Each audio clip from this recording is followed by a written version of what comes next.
Good evening, kiddos, moms, dads, and grandparents. Merry Christmas to everybody. Tonight I am going to read "Twas the Night Before Christmas" for you all. 'Twas the night before Christmas when all through the house not a creature was stirring, not even a mouse. The stockings were hung by the chimney with care in hopes that St. Nick would soon be there. The children were nestled all snug in their beds while visions of sugar plums danced in their heads. And Mama in her kerchief and I in my cap had just settled down for a long winter's nap. When out on the lawn there arose such a clatter, I sprang from the bed to see what was the matter. Away to the window I flew like a flash, tore open the shutters, and threw up the sash. The moon on the breast of the new fallen snow gave the luster of midday to objects below, when what to my wondering eyes should appear but a miniature sleigh and 8 tiny reindeer. With a little old driver so lively and quick, I knew in a moment it must be St. Nick. More rapid than eagles, his coursers they came, and he whistled and shouted and called them by name.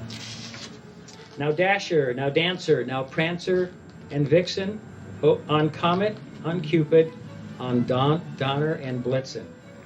To the top of the porch, to the top of the wall, now dash away, dash away, dash away all.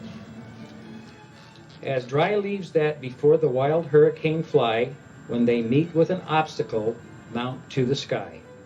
So up to the housetop the coursers they flew, with a sleigh full of toys, and St. Nicholas too. And then in a twinkling I heard on the roof the prancing and pawing of each little hoof. As I drew in my head and was turning around, down the chimney St. Nick came with a bound.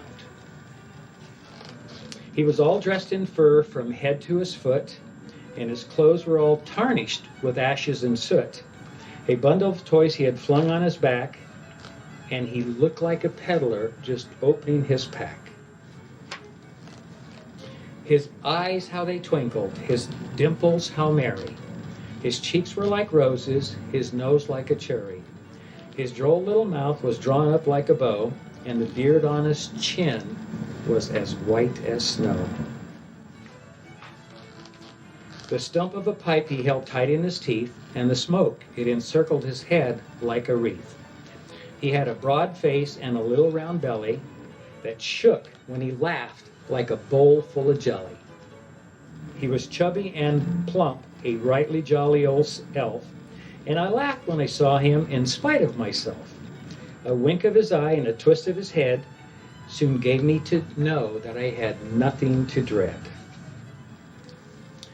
He spoke not a word, but went straight to his work and filled all the stockings, and then turned with a jerk, and laying his finger aside of his nose, and giving a nod, up the chimney he rose. He sprang to his sleigh, to his team gave a whistle, and away they all flew like the down of a thistle. But I heard him explain, ere he drove out of sight, Merry Christmas to all, and to all a good night. Merry Christmas, everybody, and have a good night.